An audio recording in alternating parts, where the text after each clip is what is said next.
Pagdating nga namin sa lugar, ito lang pala yung dadat na namin.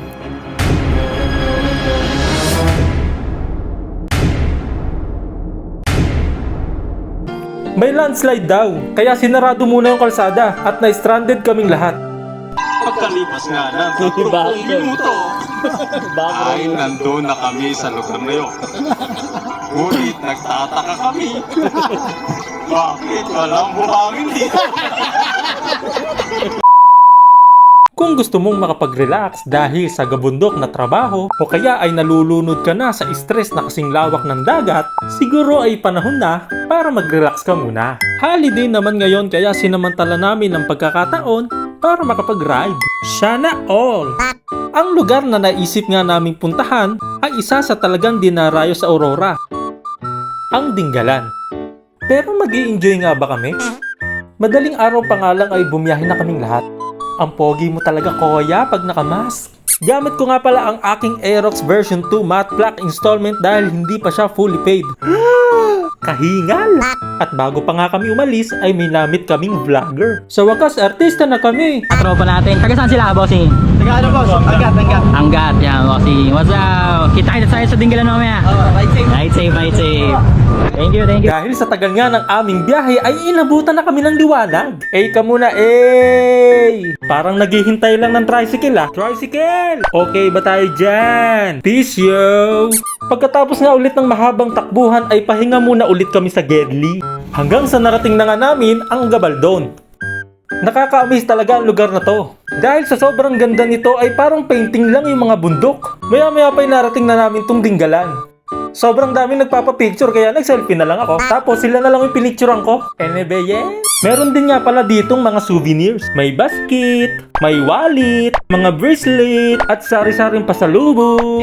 Ikaw muna, Huminto nga muna kami sa part na to. I love, uno, sana all love. Ito talaga ang dinarayo dito. Ang view deck. Kung saan kitang-kita mo ang lawak ng dagat at maraming bundok. Ito ang tinatawag na walang tulog pero mukhang bagong gising. Bars, anigma, ano na? Gutom na nga ang lahat kaya nagkain na kami. Kanya-kanya nga pala kami ng baon tapos dito na lang namin pinagsaluhan. Kupo, kalasa. Pagtapos nga namin kumain ay pumunta kami sa lugar na to. Ang ganda dito kasi makikita mo pa rin dito yung lawak ng dagat. Siguradong di ka mauuhaw kasi may nagtitinda naman dito ng buko. Makahigop naman. Maya-maya pa may kausap nga silang lalaki. Lutuan doon. Malayo pa. Gusto niyo po ng pan, yung cottage. San Diego, libre gasol, libre pan, tapos meron pong kuryente. Dahil gusto naming mapahinga agad, ay tinanggap na nga namin ang offer ni Kuya.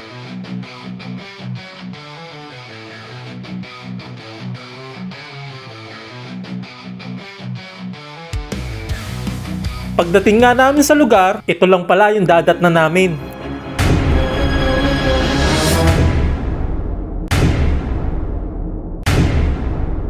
Excited pa naman na yun.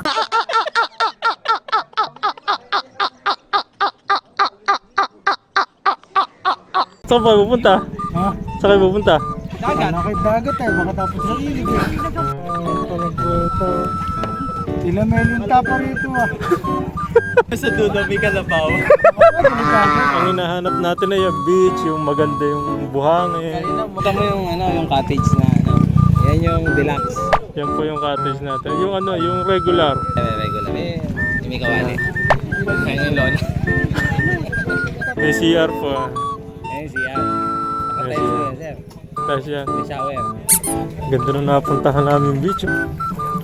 Mabato nga lang. Cottage pa yun, kulungan ng manok.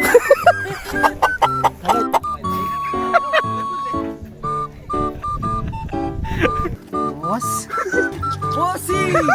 Kamusta ang buhay-buhay?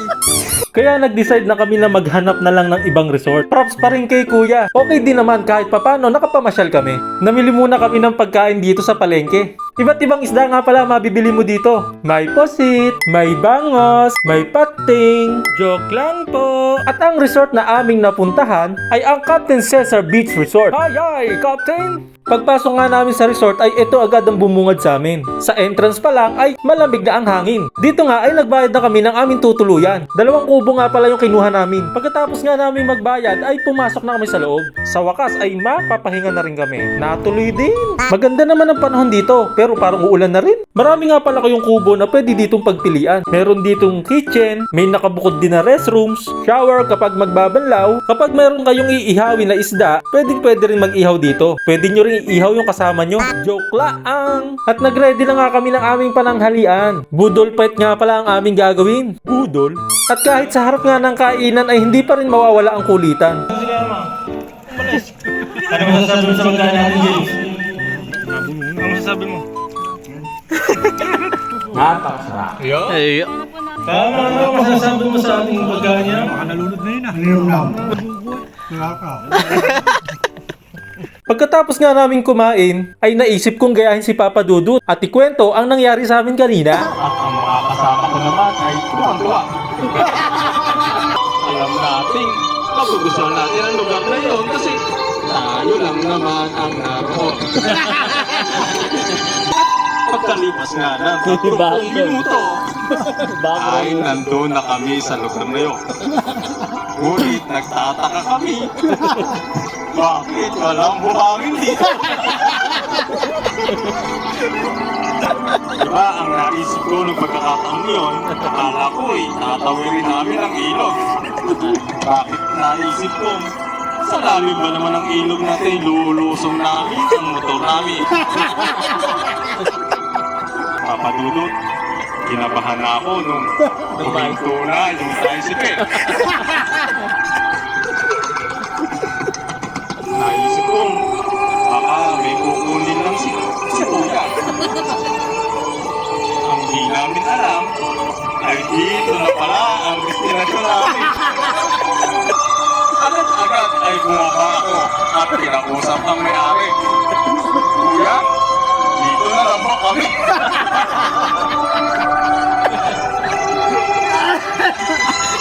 Tinignan ko isa-isa ang mukha ng aking mga kasama. Parang sinakluban ang langit at lupa kapalun.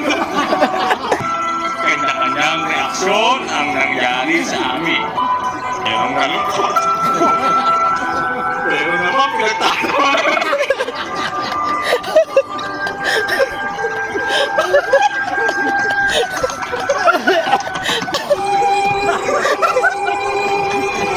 Biroy mo ba naman may mga nakasampay pa sa baba? Pagkatapos ng tawanan ay pumunta nga kami dito sa gilid ng dagat. Yung mga kasama ko ay masarap nga ang upo dito. Parang may ibang tinitignan. Uy! At yung lifeguard nga na to ay parang hirap na hirap umakyat. Kaya mo yan, boss. Ang sarap nga maglakad dito kasi hindi siya mainit. Wow! Ikaw ba yan, Jack Queen ka? Babaril pa yan, no? O, sasayaw pa. Gumaganong ka ba ha? May nakita nga kaming aso dito. Kulay brown yung kulay niya, kaya pinangalanan ko siyang Whitey. Whitey? Ikaw ba? Ano pangalan ng aso mo? Paki-comment nga. Pagtapos nga naming maglakad-lakad ay nagkwentuhan muna kami. Pinag-uusapan nga po namin ay yung mga makabuluhang bagay lang tungkol sa future, ganon. Pero pag usapang motor, wala ang kahilig-hilig sa motor. Kinabukasan nga bago kami umuwi ay kumain muna kami ng agahan. Opo, kalasa.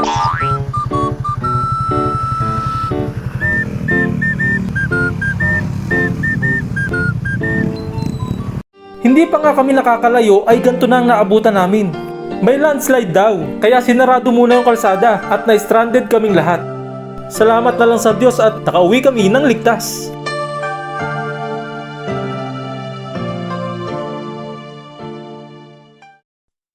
Mga bata, ang sarap talaga mag-ride. Lalo dito sa Dingalan. Babalik-balikan mo. Kaso minsan talaga meron kang pangyayari na hindi inaasahan. Pero para sa amin, sobrang nag-enjoy kami. Hanggang sa muli! Paalam!